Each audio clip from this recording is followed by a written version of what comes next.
又收成萬幾 yen 罰款跟住咧又話收呢個獨身稅啊，哇！你真係好窮喎而家，好多好嗱，唔係我講嘅網民。大家好，歡迎嚟到可觀仔頻道，你哋好嘛？咁尋日咧，我喺另一個台嗰度啦，出咗一條片，就係講呢一位中山美穗啦，佢就喺2024年嘅時候咧，就突然之間過咗身嘅。咁佢就留低咗大約20億 yen，即係港幣1億蚊嘅遺產左右啦嚇。咁但係咧，呢一筆遺產咧，就竟然要收呢個相續稅喎，即係話如果佢想即係如果可能佢個仔承繼佢阿媽承繼嘅話咧，就要收呢一筆相續稅。咁呢個相續稅咧就惹起一個好大嘅爭議嘅，就係因為咧要收55%咁你講緊佢20億遺產即係55%，即係幾多錢而家粗略估計咧，可能要俾11億 yen 嘅呢個相續稅啊。咁佢個仔咧已經係放棄咗呢筆遺產噶啦。咁多我呢度就唔講啦。如果你有興趣嘅話咧，可以睇下我另一條片嘅。咁其實佢呢個55%嘅遺產，即係呢個相續稅啦，惹起咗好大嘅熱論嘅。同埋咧，最近日本咧亦都係實施咗呢一個單車嘅罰款啊嘛，係咪？咁所以好似乜都要錢咁樣啦，民怨四起啊。好啦，不特止如果你喺日本做緊嘢或者你八卦嘅話咧，你應該都知道噶啦。我哋一出糧咧都會俾人打好多稅嘅即係呢度有咩住民稅消費稅咩保險年金嗰啲咁一撅就冇咗噶啦。咁之後咧又會多加一項新嘅稅項稅務嗱，雖然咧政府就唔叫呢啲做稅嘅，不過我會同大家解釋一下先。講落之前記得俾翻個 like 同埋訂閱我頻道，多謝晒。好啦，喺民間咧呢一個新嘅稅項咧就叫做獨身稅嗱，講真呢個名咧就唔係官方嘅，只不過啲人係咁樣叫嘅啫。咁正確叫法咧其實就係叫做兒童及育兒支援金㗎噃。嗱，其實咧咁樣簡單啲講，雖然叫做獨身稅啦，就唔係話淨係收你獨身嘅，即係你未結婚、你未生仔就淨係收你，就唔係嘅，係所有人都要交㗎吓。咁其實交嚟係做咩咧？就係幫手一齊養細路仔一齊咩一齊種植下一代，種植下一代嗱，簡單啲講，因為日本咧而家呢個少子化得好嚴重據研究指出啦，話近年嘅新生人口咧係跌到60幾萬嘅啫。咁簡單啲講啦，政府就驚啦，將來冇人會做嘢啦，冇人交稅啦，咁就驚呢個社會保障制度咧會頂唔住所以咧，政府就諗咗個全新嘅方法出嚟，就係全民一齊負擔啦，鼓勵生育啦。咁所以咧就有啲民怨四起，就話我唔結婚，我唔生仔係因為我冇錢啊嘛。咁你而家仲走嚟收我啲咁嘅咩咁嘅稅咁嘅獨身稅，咁即係點係咪好唔公平啊？咁有啲人咧，我見到有 YouTube 留言啦，直情話咧，我覺得俾人打劫啦，我已經去報咗案噶啦。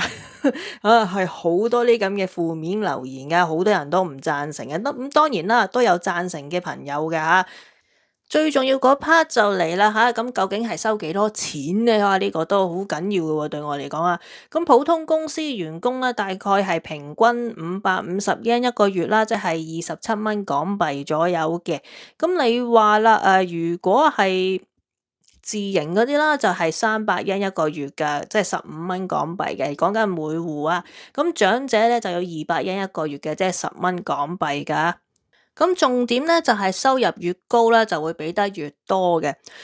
咁雖然咧金額睇落去咧就唔係非常之大但係而家個爭議位就係咧你要長期俾同埋咧係強制俾咁佢又點樣去收你呢一筆錢呢？咁其實咧好多人都話呢個叫做獨身稅啦，但係其實咧政府就話嗱，呢個唔係稅嚟嘅，呢個係社會保險費咁如果你有返工打工嗰啲咧，就會直接喺呢個糧單嗰度收啦。如果冇嘅話咧，咁就會喺你個保險費嗰度交噶啦，即係國民保險嗰啲喺嗰度交嘅。就話咧2026年嘅5月啦開始就會俾呢一個費即係下一張糧單我就會見到噶啦。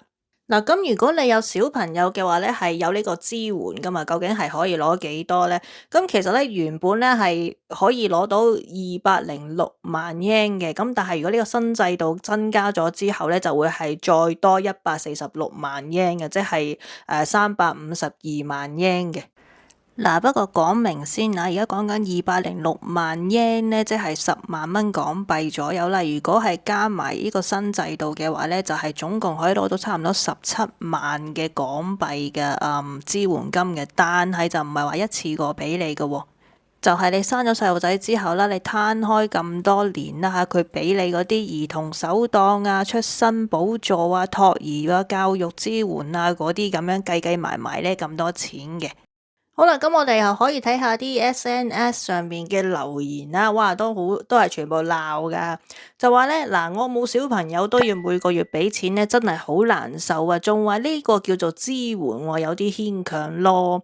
話唔係獨身稅，但係其實根本就係啦，只不過改個名啫，做嘅嘢一樣啫咁喎。物價已經升緊啦，仲要再收錢，我覺得對生活本身咧已經好辛苦嘅人咧影響最大咯。保加利亞以前都搞過咁嘅類似制度噶啦，結果係冇錢結婚、冇錢生仔嘅家庭咧大幅增加，反而加速咗呢個少子化嘅。日本咧而家好似重複緊一個錯誤啊！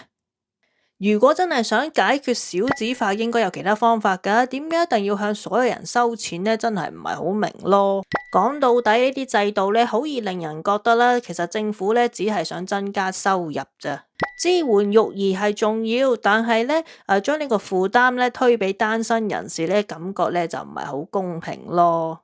咁如果單新聞下邊嗰啲 YouTube 留言咧，一路咁樣 scroll 落去啦，全部咧都係鬧嘅，全部都係話搶錢嘅。嗱，確實其實佢咁樣收咧500零yen一個月咧，你話可能即係你感覺上就唔係好多啦。但係如果你話係一直咁樣收落去啦，長期咁樣收咧，咁你確實如果係有啲朋友話食個 lunch 啊都要死慳死抵嗰啲咧，咁可能真係好大影響嘅。咁其實咧，我見到有啲留言我都幾贊成嘅，就係有人話咧，嗱，我唔結婚，我唔生仔係因為我冇錢啊，咁而家你走嚟收我錢，即係想點啊？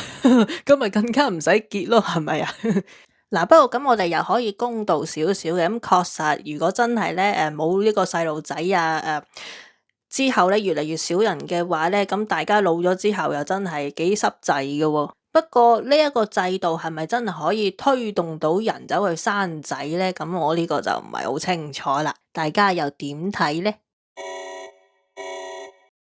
咁呢個獨身稅問題咧就講到嚟呢度啦，冇乜特別嘢好講噶啦。咁啊，仲有啲時間同大家略略講一講呢個中山美穗嗰個問題啦吓。如果你唔想睇我哋一條片嘅話，咁就係話咧頭先講過啦，佢有20億yen呢個遺產啊嘛。咁如果你要去承繼呢個遺產嘅話咧，你係需要俾呢個55%嘅稅嘅。點解要俾咁多稅咧？因為佢嗰筆遺產係超咗最高額啊，所以係要俾最多嘅55%嘅。嗱，咁當然啦。就唔係話你要俾咗錢先至去承繼呢筆遺產嘅，就係話咧你承繼咗之後先至俾嘅。但係咧一個普通人嚟講啦，就冇可能話可以即刻拎到11億yen嘅現金出嚟俾呢個稅噶嘛，係咪？咁所以唯一嘅辦法就係咧承繼咗之後咧賣佢啲嘢咯，將佢啲屋啊、佢啲股票啊、佢啲版稅去賣咗佢咯。個問題就係你有乜可能咁快買得到啊？賣成十億yen嘅嘢喎，邊可以咁快買得到？嗱，咩意思咧？係因為咧，如果你要交呢個相續稅嘅話咧，係佢淨係俾10個月時間你嘅咋，就唔係話你可以拖到幾年咁樣慢慢交嘅，就唔係嘅，係得10個月時間俾你交嘅啫。咁同埋咧，最大爭議就係咧，話中山美穗佢啦，已經係交過稅嘅啦嘛。咁佢賺呢20幾億嘅時候，佢已經係交咗稅噶嘛。咁而家政府又要佢嘅後代啦，又要佢呢個相續稅啦，咁好多人就會覺得好唔公平咯。點解佢同一筆錢要收2次稅咧？咁當然啦，政府就係話呢個稅同佢嗰啲稅就係唔同嘅，就係分開嘅，唔可以一齊講嘅。所以好多網民就話：哇，都好和味啫！人哋一過咗身20幾億，你哋就可以攞成10億啦嚇，即係政府就可以攞10億啦，係咪啊？跟住呢一度咧，單車啊嗰啲又無端端改例啊，又收成萬幾yen罰款啊，跟住咧又話收呢個獨身稅啊，哇！你真係好窮喎而家。好多好嗱，唔係我講嘅，網民講嘅。嗱，講真，呢個情況咧，其實政府好窮呢個情況咧，就唔係就係日本嘅，而家紐西蘭都係。